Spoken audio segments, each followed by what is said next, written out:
मरने के बाद स्वर्ग के द्वार पर 4 व्यक्ति खड़े थे। इन 4 व्यक्तियों में पहला राजा था और दूसरा बिजनेसमैन था और तीसरा पंडित था और चौथा एक आम आदमी मजदूर था। किसी को भी यह पता नहीं था कि कौन स्वर्ग के अंदर प्रवेश कर पाएगा और कौन वहीं से लौटा दिया जाएगा। स्वर्ग का दरवाजा खुलने की राह देख रहे थे और आपस में बातें कर रहे थे। जैसे कि राजा को मरने से पहले से ही आदत थी, उसने अपनी बातें सबसे पहले बताई। राजा ने कहा, मैं बहुत प्रख्यात राजा हूँ। मैं धरती पर अपना बहुत नाम कमाया है, इसीलिए पूरी संभावना है कि मैं स्वर्ग में जाऊंगा। फिर व्यापारी ने अपनी बात सामने रखी और बोला, मैं धरती पर खूब धन कमाया और उस धन से मैंने सैकड़ों लोगों की मदद, इसीलिए मैं स्वर्ग में हकदार हूँ। अब बारी आती है पंडित ने मुंह खोला और सबसे यह कहा, चाहे तुम जो सोच लो, लेकिन यह बात तो तय है कि स्वर्ग के दरवाजे खुलेंगे तो मेरे लिए। सब जानते हैं कि पंडित दिन रात भगवान को याद करते हैं, इसीलिए स्वाभाविक है कि स्वर्ग में पंडित का स्वागत किया जाए। जब सब ने अपना अपना पक्ष रख दिया, तब सबकी नज़र उस मजदूर पर थी जो चुपचाप अपने नज़रों से नीचे झुकाए बिना कुछ बोले वहीं पर खड़ा रहा। स्वर्ग का दरवाज़ा खुला और वहाँ पर एक देवदूत आकर खड़ा हो गया और देवदूत के हाथों में एक पुस्तक थी जिसमें इन सभी कर्मों के बारे में लिखा हुआ था। देवदूत ने सबसे पहले अपने राजा को पास बुलाया और उससे पूछा, तुम बताओ, तुमने अपने जीवन में क्या क्या अच्छे कर्म किए हैं? मैं उन्हें इस पुस्तक में देखकर फैसला करूंगा कि तुम्हें अंदर आने देना है या नहीं। राजा ने कहा, मेरा राज्य जितना बड़ा था उतना ही समुद्र था और मेरे राज्य के सभी लोग खुशहाल थे, सभी बड़े आनंद से रहते थे। मैंने उन्हें कभी भी किसी को चीज़ की कमी नहीं होने दी। यही मेरे अच्छे कर्म हैं। देवदूत ने अपने पुस्तक में देखा और देखने के बाद राजा से कहा, तुम सच बोलते हो। तुमने अपने राज्य की प्रजा को बहुत सुखी रखा था, लेकिन तुमने अपने राज्य का सीमा बढ़ाने के लिए जितने युद्ध किए थे, उन युद्ध में वजह से हजारों सैनिकों ने अपने जान गंवा दी थी। उन हजारों सैनिकों के परिवार में दुख का कारण तुम बने थे, इसीलिए तुम स्वर्ग में नहीं आ सकते।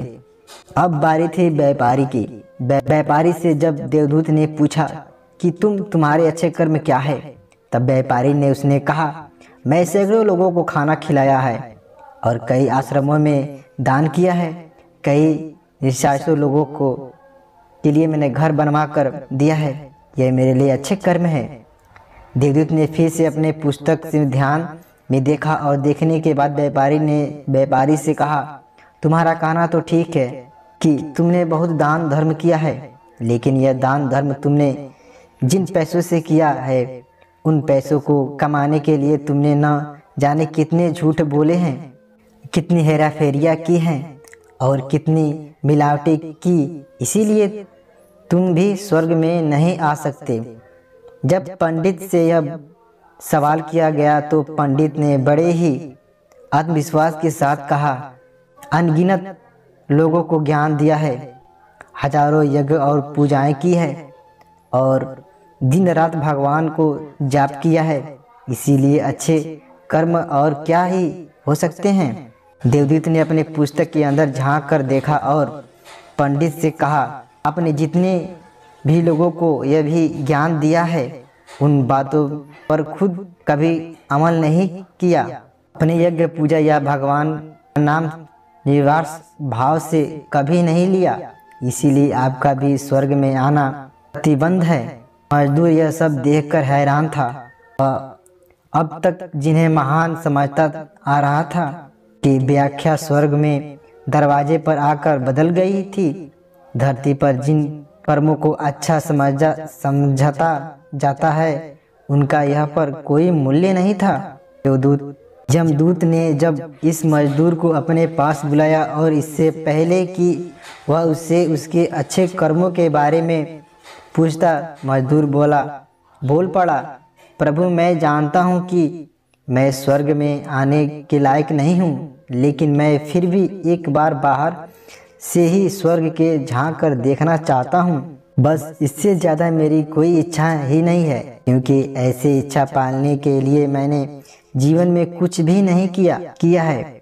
मैं पूरा दिन मेहनत करता और जो भी पैसे कमाता उन्हें अपने परिवार में पालन पोषण के लिए खर्च कर देता। इसीलिए दान धर्म के लिए कुछ बचता ही नहीं। लोगों की भला मैं क्या सेवा करता, क्योंकि काम के बाद थोड़ा सा समय मिलता उसको अपने ही बूढ़े माँ बाप की सेवा में बिता देता।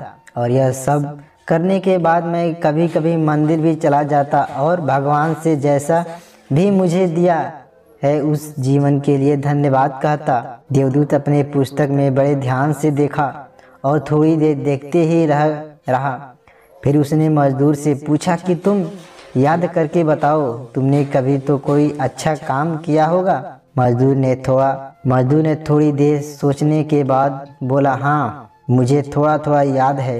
एक बार मैं भूखा था और मैं खाना ही खाने बैठा था कि एक बहुत कमज़ोर कुत्ता जो ठीक से चल भी नहीं पाता, और वह मेरे पास आकर मेरे खाने को देखने लगा। तब मैंने अपनी रोटी उसे खिला दी थी और उस दिन मैं खुद भूखा सोया था। मजदूर की बात सुनने के बाद देवदूत मुस्कुराया और मजदूर को बड़े सम्मान से स्वर्ग में अंदर ले गया। दोस्तों मेरे वीडियो कैसा लगा कमेंट में जरूर बताइएगा, और चैनल पहली बार है तो चैनल को जरूर सब्सक्राइब कर लीजिएगा। तो मिलते हैं एक नई वीडियो में, तब तक के लिए बाय दोस्तों।